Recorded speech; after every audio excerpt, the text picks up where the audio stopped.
Alrighty guys, welcome back to another one. In this video, we're going to break down a couple of my first ever hand loads. Obviously, they're 16 gauge. I did start with 16 gauge, and about a month or two later, we moved on to 12 gauge. Today's snooze and drink combo is Lipton Diet Green Tea, mixed berry flavor, and Rhoda Lacket. This is a loose snooze. And here's what it looks like, and yep, it pretty much does have the texture of clay, sorta. Josh found these up in his closet at his house. He has a box of old hand loads that both of us threw together, but this is a Remington game load haul, and this is a Winchester 1 ounce of 8-shot. These are both actually 2 9/16 inch shells, not 2 3/4. Both Remington and Winchester load 2 9/16 inch shells with their 1 ounce target, game, that style load.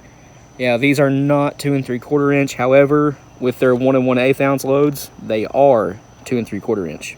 I know these are mine because nothing was labeled, and most of them were in federal hauls. These were the very few in the box that were Remington and Winchester. So Josh handed me a couple and said, here, do a breakdown on your first ever hand load. So that's what we're going to do here. This should be fairly interesting. Again, I have no idea what's in here. I think it's some kind of buckshot because if we shake them, I hear no pellets rattling. But as you can see, this one has a really bad crimp on it. It's nearly flat on top. It has no set to it at all. There's a little bit of a hole in the middle. Yeah, these are not that good. These would have been done within 2 months of my reloading journey. This one has a little bit better crimp on it, but still not great. Although these Remington hulls are really hard to crimp. They have the thickest plastic of any shotgun shell on the market today.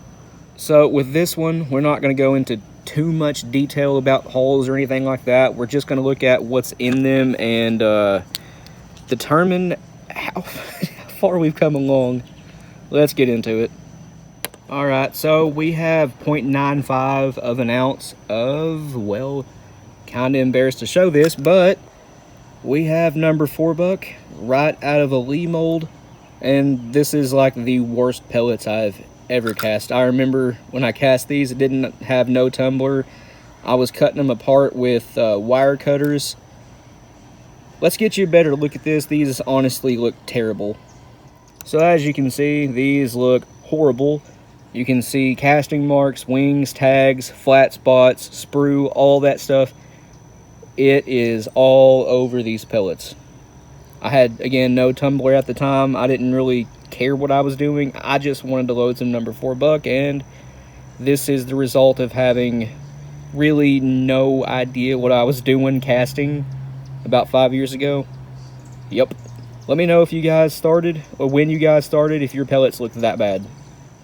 Looking down inside the hull, I can tell that is the Claybuster Blue wad, which is for tapered hulls. This is a straight wall Shadot hull, obviously. Winchester now uses Shadot hulls for their 16 gauge shells. They've been doing that for quite a while. But let's pull that wad out. I'm not sure what powder is in here. It's probably 19 of green dot though. Sad day. I spilled it, but it was 25 a long shot.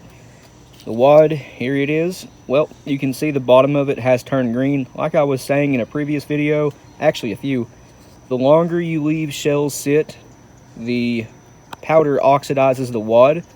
This one oxidized it to a greenish brown color. Pretty cool. But that is the Claybuster Blue wad. And like I said earlier, this is a straight wall Shadot hull.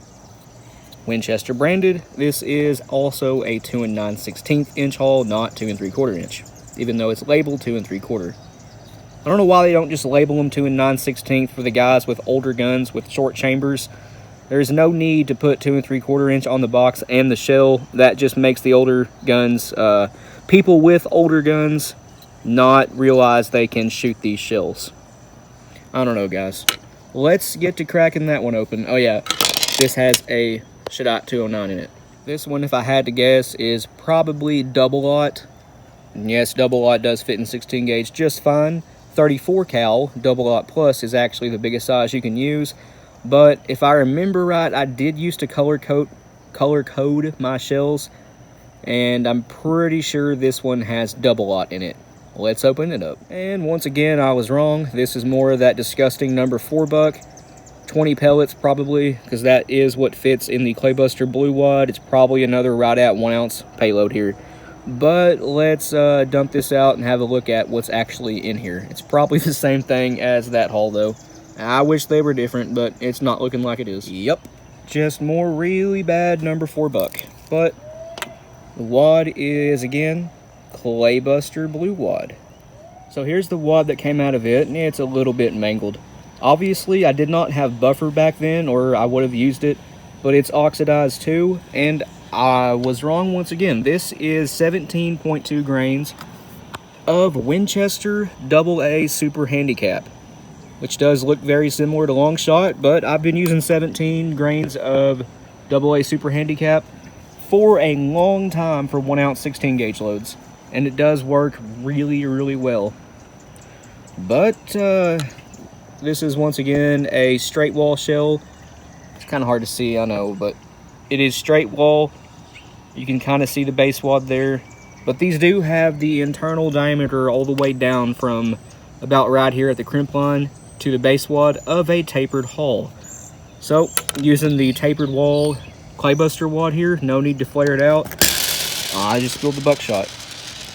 And once again, a Shadot 209. Guys, there are a couple of my very first hand loads ever for shotguns.